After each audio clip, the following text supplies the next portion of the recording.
Holding 706. Next to the last paragraph on the page. Again, he's contrasting in terms of one's initiative, one's motivation, one's aspirations in the material. Then the holdbacks. Person is fully committed to. But when it comes to spirituality, that we just let it go. We don't have that same focus and interest, and there's not that emphasis. He says, although when it comes to the material, whether you succeed or not is not within your power to succeed. But nevertheless, we give it our fullest ability. We apply ourselves fully to it. Whether you live or die, that's not up to you. Whether you're sick or you're hungry or sated, right? You're sated to a point, you go beyond a certain point, that exact point where there's not going to be a negative consequence, we don't necessarily have control over that. Only God knows. But yet, that's where we are.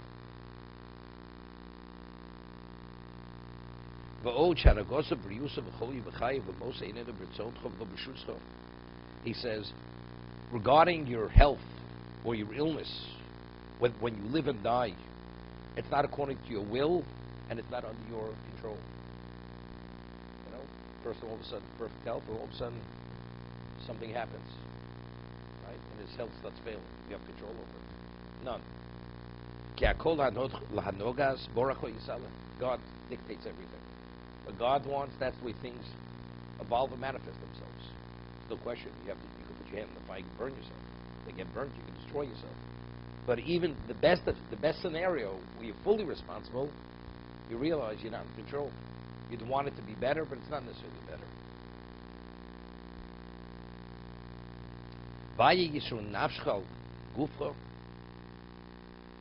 Where is the superiority of your neshama, your spirituality, over your physicality?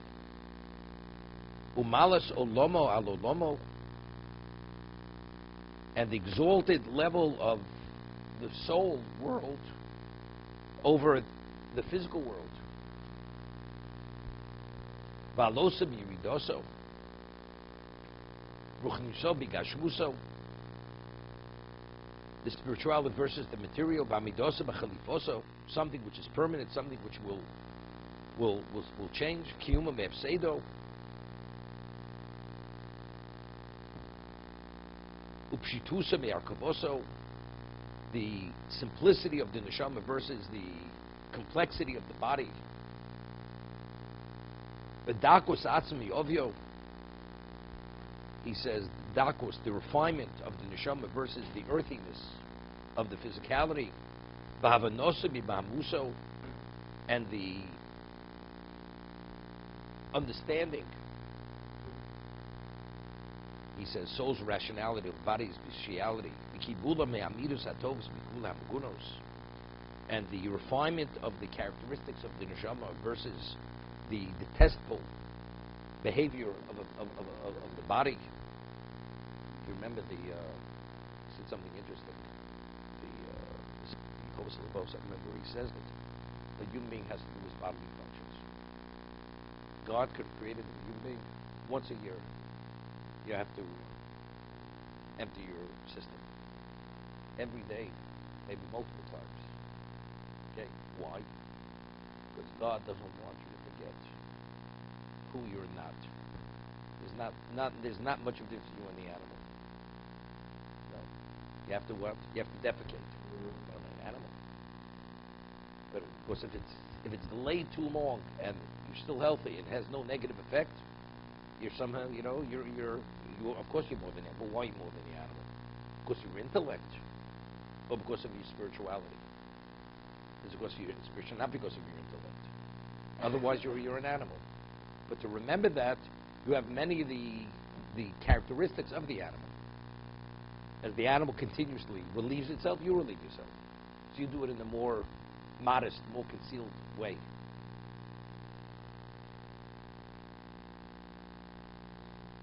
What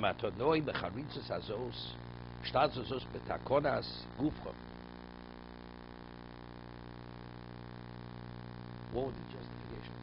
The person says, I'm fully invested in the material because I have tremendous charitable responsibilities. I have to support Torah. I have to support feeding the poor. This and that. Okay. But it's still not Talmud. It's still Talmud Torah connected Kulam. But is that the major part of one's material investment? Because of his obligation that he has to support Klal Yisrael? Or everything is contingent on his success versus the community, the Jewish community he lives in? Definitely not. Right? I mean, there's a question you have to ask yourself. What is enough in one area, what's not enough in the other area? That's all he's pointing out. So what do you answer? It's not simple. So when you put it on the shelf, it's not simple, then you continue going the same way. See, Alan's a smart person. Wants the medicine. So whatever you do, it's a mitzvah. Very simple. People have to be, the medical needs have to be addressed. Okay? Mitzvah. Okay? Just want to point out how special he is in this group setting here. See, becoming a bigger tzaddik by the week.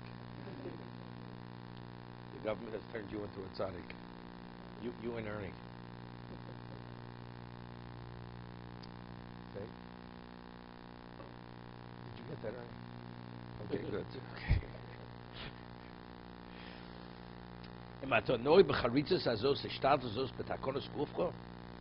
If you apply yourself and with such vigor regarding to perfect and to advance your physicality, with all its deficiencies and all its baseness, and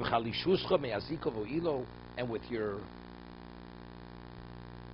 inability, your weakness, to protect it from harm, but to benefit yourself. How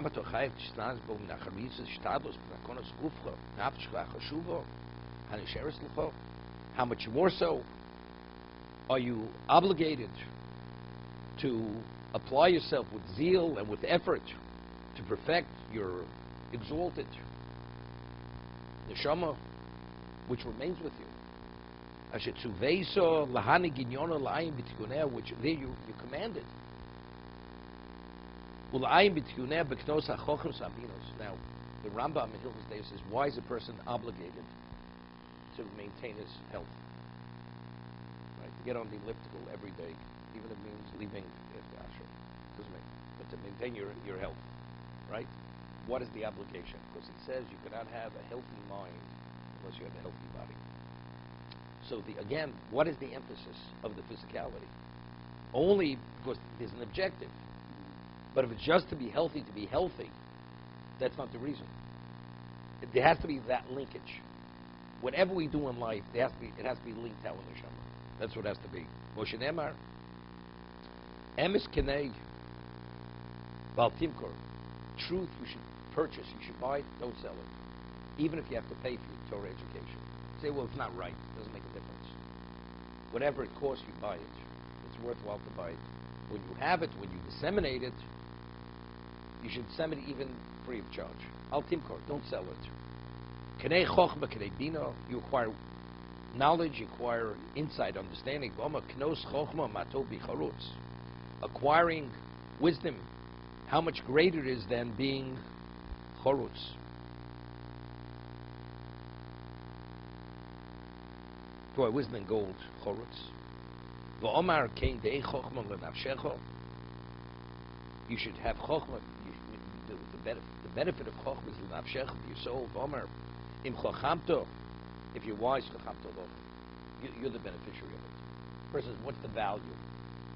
Chochma in its own right innately has value. What do I do with it now? Being a wise person has value. Whatever you acquire within the spiritual realm, that's yours forever. It will not be taken away from you. You will be the only one to have it. Anything you acquire in the material, what happens when the person dies? Right? Passes on. Anything you acquire spiritually, that's yours forever. That can never be taken from you. And that's it. So which is a better investment? You take an issue of the material, what happens if you don't succeed?